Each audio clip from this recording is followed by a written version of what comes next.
नमस्कार दोस्तों, आप सभी का लॉ सीखो के दैनिक समाचार विश्लेषण में। तो आज हम दो आर्टिकल्स के बारे में बात करेंगे जो कि द इंडियन एक्सप्रेस से लिए गए हैं। पहला जो है ये बायो सैंपल्स लिए जाएंगे क्राइम्स के या जो लोग कन्विक्टेड हैं उनके मामलों में, तो उसको लेकर एक लॉ लाया जा रहा है, तो उस बारे में हम बात करेंगे। उसके बाद में जो आज का दूसरा आर्टिकल है ये माइनॉरिटीज़ को किस तरीके से डिफाइन किया जाएगा, कॉन्स्टिट्यूशन इसके बारे में क्या कहता है, उस बारे में हम इस आर्टिकल में बात करेंगे। अंत में न्यूज़ अपडेट और लीगल न्यूज़ है जो कि लॉ सीखो की अपनी इनिशिएटिव है। तो चलिए पहले आर्टिकल की ओर आते हैं। तो यहाँ पर गवर्नमेंट ने, सेंट्रल गवर्नमेंट ने ये प्लान किया है कि वो क्रिमिनल प्रोसीजर आइडेंटिफिकेशन बिल 2022 जो है ये एक बिल लेकर आएगी। लोकसभा में टेबल कर दिया गया है ऑलरेडी और ये राज्यसभा से भी रखने की तैयारी सरकार की है।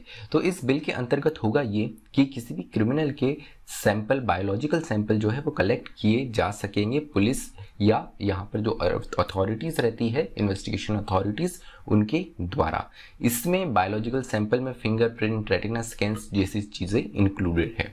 तो देख लेते हैं इस बिल का सेक्शन 21B कहता है कि finger impressions, palm prints, footprints, photographs, iris, retina scans, handwriting samples, ये सारी ही चीज़ें कलेक्ट किए जाएंगे। इन्हें मेजरमेंट्स के रूप में यहाँ पे डिफाइन किया गया है कि मेजरमेंट्स अलाउ किए जाएंगे और इस मेजरमेंट्स में ये चीज़ें शामिल है।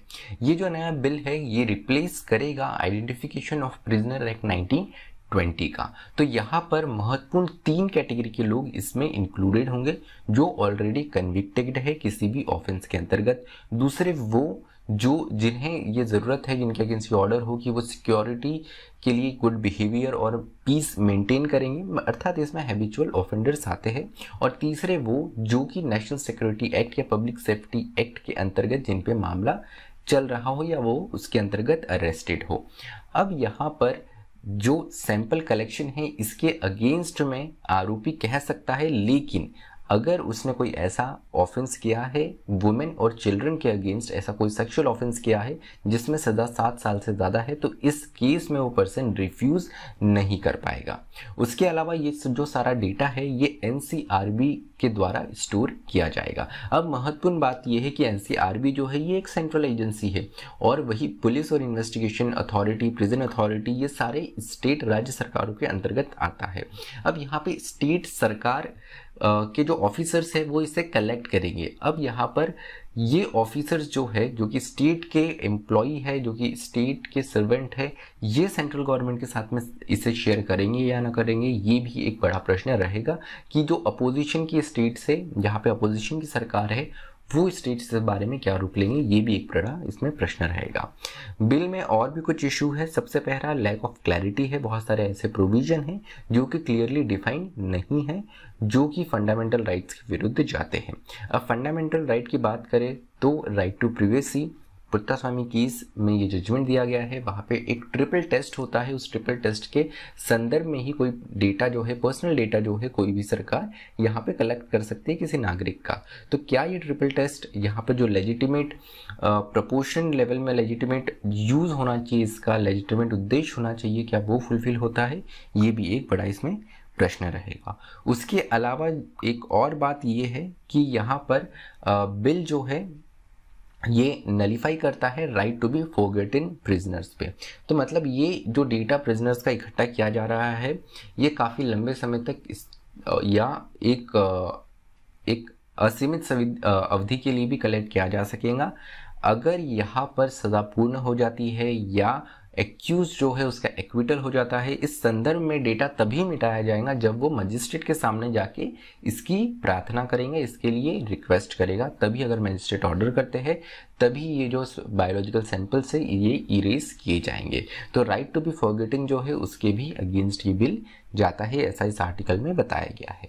दूसरे आर्टिकल की ओर आते हैं। तो दूसरा आर्टिकल जो है ये माइनॉरिटी, अल्पसंख्यक जो है, इनकी परिभाषा के बारे में बात करता है। सुप्रीम कोर्ट में यहाँ पर सेंटर की पावर को चैलेंज किया गया है, जिनमें उन्होंने माइनॉरिटी जो है वो नेशनल माइनॉरिटीज एक्ट के अंतर्गत यहाँ पर डिफाइन करा है। यहाँ पर उनका कहना ये है कि जिन स्टेट्स में हिंदू पॉपुलेशन माइनॉरिटी में है वहाँ पर इनको माइनॉरिटी का दर्जा मिलना चाहिए। ये सेंट्रल गवर्नमेंट अपनी पावर एक्सरसाइज करते हुए, यहाँ पर इसने सेंट्रल गवर्नमेंट की जो पावर एक्सरसाइज की गई है इसे ही सुप्रीम कोर्ट में चैलेंज किया गया है।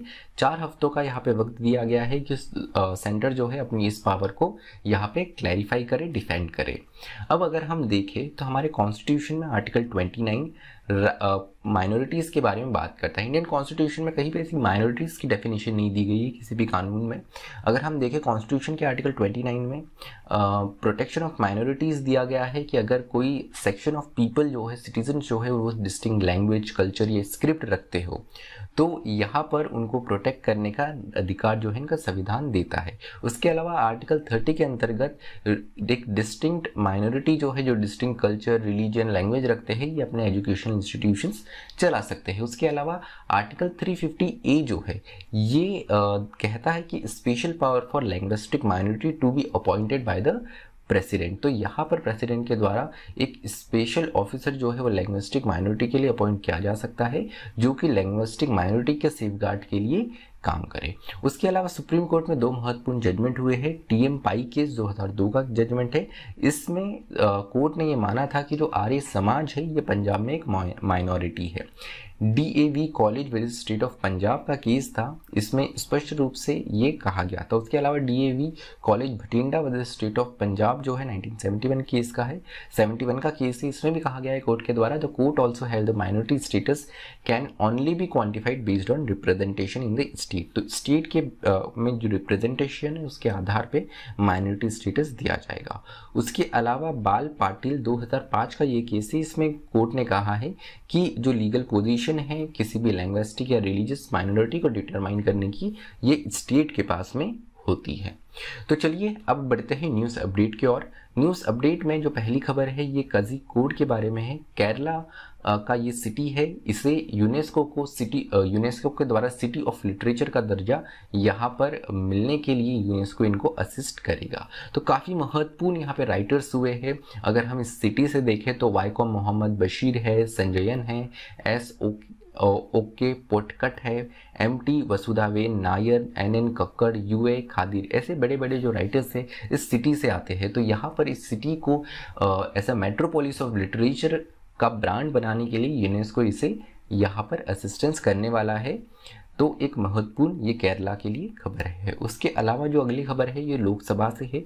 लोकसभा में एक बिल रखा गया जिसके अंतर्गत दार्लुंग कम्युनिटी और कुकी कम्युनिटी जो है इन्हें शेड्यूल ट्राइब लिस्ट में रखा जाएगा। त्रिपुरा के शेड्यूल ट्राइब लिस्ट में इन 2 कम्युनिटीज़ को शामिल करने का प्रपोजल लोकसभा में रखा गया है। उसके अलावा जो अगली खबर है ये 94th एकेडमी अवार्ड, जिसे हम ऑस्कर्स भी कहते हैं, इसके बारे में है। तो बेस्ट पिक्चर का जो अवार्ड है ये CODA ने जीता है। वही विल स्मिथ को बेस्ट एक्टर का अवार्ड, जेसिका कैस्टेन को बेस्ट एक्ट्रेस, ड्यून जो है इसने 6 अवार्ड्स यहाँ पर कलेक्ट करे हैं। वही क्वीन ऑफ बास्केटबॉल जो है इसे शॉर्ट डॉक्यूमेंट्री का अवार्ड मिला है।